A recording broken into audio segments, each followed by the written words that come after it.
Hello guys, আসসালামু আলাইকুম। আশা করি সকলে ভালো আছেন, আমিও ভালো আছি। সো গাইস, দেখতে দেখতে আবারও নতুন একটি ব্লগে আমি আবারও হাজির হয়ে পড়লাম। সো গাইস, আজকে মূলত ব্লগটা হচ্ছে আজকে আমি ঈদ শপিং করতে যাচ্ছি। সো চিন্তা করলাম যে কি ঈদ শপিং যেহেতু করতে যাচ্ছি একটা ব্লগ বানিয়ে ফেলি। সো গাইস, চিন্তা করলাম যেহেতু একটা ব্লগ বানাবো ঈদের শপিং নিয়ে। সো গাইস, এখন বের হচ্ছি ঈদের শপিং করার জন্য। আমরা এখন একটু আগে তারাবি নামাজ পড়ে মাত্র বাসায় আসলাম। বাসায় এসে এখন যাচ্ছি হচ্ছে রেডি হয়ে মনে করেন যে তারা ঈদে শপিং করতে যাচ্ছি। সো গাইস, এখন এত কথা না বলে চলে যাওয়া যাক ঈদ শপিং করতে। সো গাইস, বের হয়ে পড়লাম ঈদের শপিংয়ের উদ্দেশ্যে। এখন আমরা যাচ্ছি হচ্ছে আম্মাজান শোরুম, যেখানে প্রিমিয়াম কোয়ালিটির পাঞ্জাবি পাওয়া যায়। সো আমরা এবার চিন্তা করলাম এবার ঈদের পাঞ্জাবি আম্মাজান থেকে নেই, সবসময় অন্য জায়গা থেকে নেই, এবার এখান থেকে নেওয়া হোক। সো তাই চিন্তা করলাম আম্মাজান শোরুমে যাই, দেখে কীরকম পাঞ্জাবি আছে সেখানে। সো আমরা এখন চলে আসলাম হচ্ছে আমাজন শোরুম, দেখতে পাচ্ছেন। এখন ভিতরে ঢুকবো।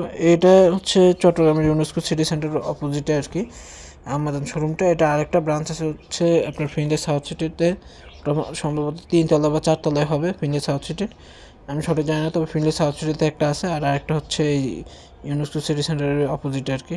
আমরা এখন ইউনেস্কো সিটি সেন্টারের অপোজিটে যে আমাজন শোরুম এখানে আসছি আর কি। সো এখানে বিভিন্ন প্রিমিয়াম কোয়ালিটির পাঞ্জাবি, আবার শেরওয়ানিও পাওয়া যায়, আবার পাঞ্জাবির জন্য যে কোটি সেগুলোও পাওয়া যায় আর কি। অনেকে পাঞ্জাবির সাথে কোটি পরে, সেগুলো আর কি এখানে আছে, সবই আছে এখানে পাঞ্জাবির।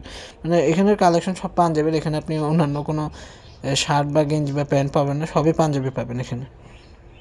সো এই যে পাঞ্জাবির দেখতে পাচ্ছেন বিভিন্ন ধরনের, আমি দেখতেছিলাম এখানে বিভিন্ন কালার পাঞ্জাবি। এখানে আমার আব্বু, তারপর হচ্ছে আমার ছোটো ভাই, তারপর হচ্ছে আমি আমার নানা ভাইয়ের জন্য পাঞ্জাবি নিচ্ছি। আর এখানে পাঞ্জাবির মানে আপনার বয়স অনুযায়ী আপনার পাঞ্জাবি দিবে, আপনার বয়সের সাথে যে পাঞ্জাবিটা বেশি মানে তারপর হচ্ছে মানে বয়স অনুযায়ী আর কি। যদি পিচ্চি বাচ্চা হয়, পিচ্চি বাচ্চাদের জন্য যেরকম পাঞ্জাবি দরকার সেরকম পাঞ্জাবিও পাবেন।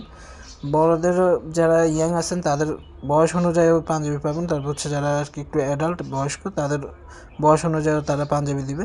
সো গাইস, এখন আমরা ওখান থেকে বের হয়ে চলে আসলাম হচ্ছে সানমার ওশান সিটিতে। এখন আমরা সানমারের ইজি যে ওখানে ঢুকতেছে, এই যে কী বলে দোকান আর কি, যে সব ওখানে আর কি ঢুকতেছে আর কি। সো দেখতে পাচ্ছেন ইজিতে আসার কারণ হচ্ছে আমরা একটা টি শার্ট নেব আর কি, তাই আর কি আসছে। এখন ইজিতে আসলে ঢুকছে ঠিকই, কিন্তু ইজিতে ভিডিও করতে দেয় নাই। ইজিতে নাকি ভিডিও করা, ছবি তোলা নিষেধ। সো দেখাতে পারে না ভালো করে। সো এখন আমরা চলে আসলাম জুতার শোরুমে, অ্যাপেক্সে চলে আসলাম। সো দেখতে পাচ্ছেন এখানে বিভিন্ন রকমের জুতা, ঈদের জুতা। সো আমিও জুতা কিনতে চলে আসলাম আর কি অ্যাপেক্স থেকে।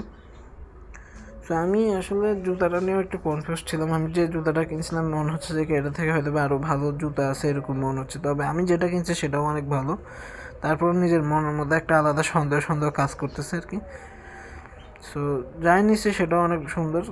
তারপর আমার কাছে আসলে মনে হচ্ছে যে কি এর থেকে হয়তো বা অন্য দোকানে আরও ভালো আছে। আমি যদিও সানমারের সব দোকানে ঘুরছি, খালি ওই উপরে একটা বে না কি একটা আছে জুতার শোরুম, ওটা আর কি ওখানে আর কি যায়নি, হয়তো বা ভুলে হয়তো বা যায় না, হয়তো বা দেখি নাই যে উপরে যা একটা দোকান আছে।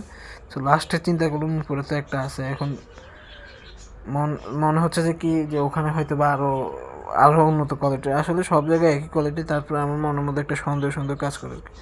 সো গাইস, এগুলো হচ্ছে আমার ঈদের শপিং যা আছে আমার হাতে, সব দেখতে পাচ্ছেন। এখন আমরা বের হয়ে যাচ্ছি, আমরা এখন বাসায় চলে যাব, আমাদের ঈদের শপিং শেষ। সো গাইস, কার ঈদের শপিং হচ্ছে সবাই কমেন্টে বলবেন। সো গাইস, এখানে সানমার ওশান সিটিতে বিভিন্ন ধরনের লটারির সুবিধা পাওয়া যাচ্ছে, যে এখানে বিভিন্ন ধরনের লটারির ব্যবস্থা, যে আপনি কোনো একটা লটারির মাধ্যমে বিভিন্ন ধরনের জিনিস পাইতে পারেন, ওয়াশিং মেশিন, টিভি, তারপর হচ্ছে আপনার হুন্ডা, যে কোনো একটা জিনিস পাবেন আর কি লটারির মাধ্যমে। আমরাও লটারি নিয়ে নিলাম, না জানি ভাগে কী আছে সেটা ঈদের পর জানাবে। তো সবাই ভালো থাকবেন, সুস্থ থাকবেন, আল্লাহ হাফেজ, আসসালামু আলাইকুম।